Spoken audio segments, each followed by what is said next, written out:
কোনো রকমের অনৈতিক কাজ তুমি থাকতে হতে দেবে না। হ্যাঁ, আমি তো এটাই করে এসেছি। মানে ছোটবেলা থেকে আমার মা এসছে, আমার বাবা এখানেই সামনে শিয়ালদাতে কাজ করতেন। আমার বাবা তো আগেও বলেছে এই কথাটা, বলার অপেক্ষা রাখে না, যে আমি কলেজের এই সামনে আমার সুরেন্দ্রনাথ কলেজ ছিল, এই কলেজে জিএস ছিলাম। আমি যখন ওইখানে গাড়ি নিয়ে আসছিলাম, আমি দাঁড় করালাম গাড়িটা, যে দোকান থেকে আমি চা খেতাম, অর্জুনদার চায়ের দোকান, তার ছেলেরা এখন চালায়। মুখটা বাড়াতে দেরি, তারা আমাকে শিল্পী হিসাবে চেনে না, তারা তুই বলে আমাকে তাড়াতাড়ি তাড়াতাড়ি আসবে, কি রে কেমন আছিস।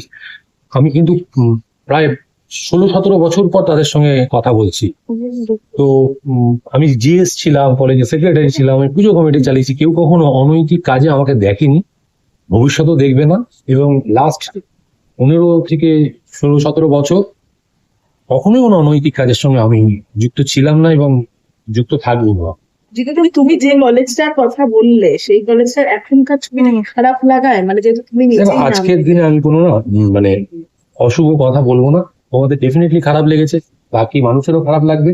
এবং সেটা দেখে যারা পুরনো স্টাফ, আমি তাদের ফোন করেছি এবং তারা আমার ফোন নাম্বার দেখে এমন নয় কি বলছেন, মানে তাদের আমার একটাই ফোন নাম্বার, ওই ফোন নাম্বার দেখে হ্যাঁ বল, ওরা জানে আমি কেন ফোন করেছি, ওরা জানে আমি কেন ফোন করেছি। কিন্তু তার মূল্যবোধ এমন এক এটা 4বার ফেললো ফোন। কিন্তু তার মূল্যবোধের সঙ্গে যদি আপোষ না করতে হয়, তাহলে অন্যান্য পারিপার্শ্বিক অনেক কিছুর সঙ্গে অনেক সময় আপোষ করতে হয়, মানে সেটা চারপাশের মানুষের না, কিচ্ছু করতে হয় না। আমার যদি বেশি খিদে না থাকে, আমার যতটুকু পেট, আমার যতটুকু খিদা নিবারণের জন্য, বেঁচে থাকার জন্য দরকার, সেটা ঈশ্বর সবাইকে দিয়েছে।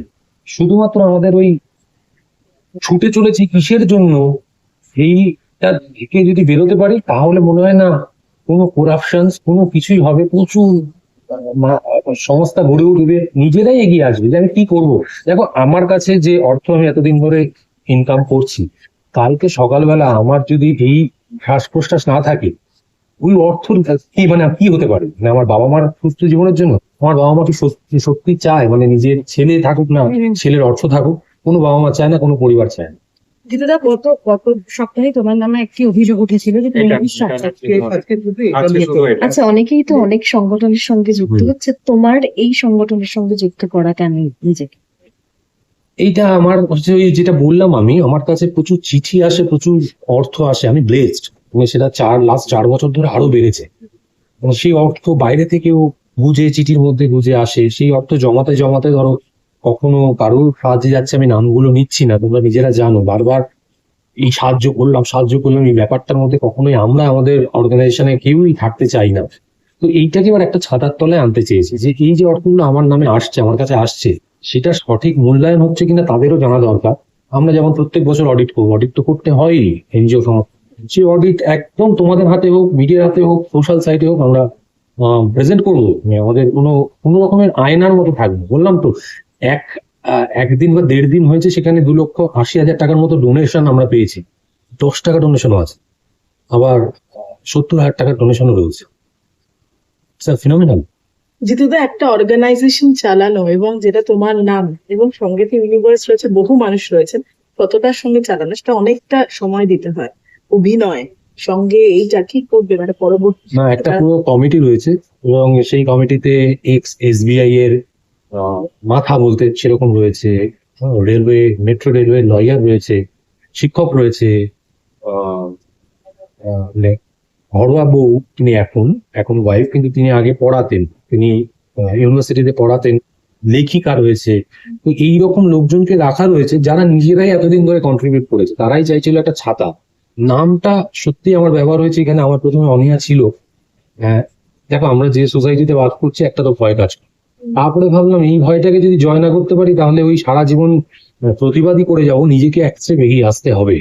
হোক না, আমার নামটা ব্যবহার হচ্ছে, হোক। আমি নার্সিং করবো, তারাও রয়েছে, তারাও নার্সিং করবে। কোনো রকম হবে না, মানে ওকে দেবো না। টলিউডের কেউ এগিয়ে এলো? হ্যাঁ, তোমায় সবার congratulate করলেন wish একটু যদি? জিদ্দা আমাকে পাঠিয়েছেন, হ্যাঁ, বাকি অনেকেই আমাকে এখনো SMS করছে। আমি কাউকে না ওইভাবে হাতে লেখা চিঠি মানে বলে কি করে বোঝাবো, কিভাবে নেবে, তাই জন্য খুব একটা বলিনি। বাট পরের বার থেকে ডেফিনেটলি বলবো। প্রচুর টলিউডে যাদের আমি মনে করতাম দূরের মানুষ, কিন্তু তারাও, আমি আরে কি বলবো, তারাও আমার কাছে উইশ করেছে এবং এই অর্গানাইজেশনের সাথে থাকবে বলে তারাও আমাকে বলেছে।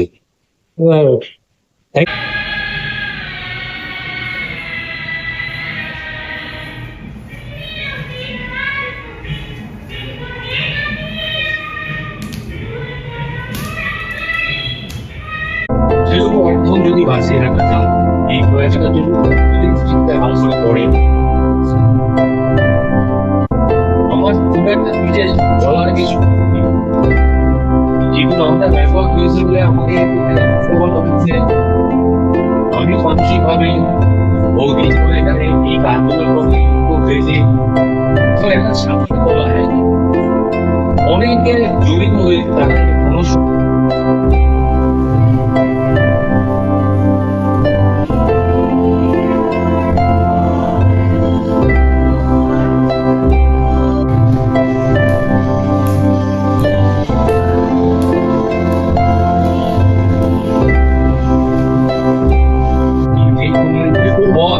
তারা দেখিয়ে দেবেন,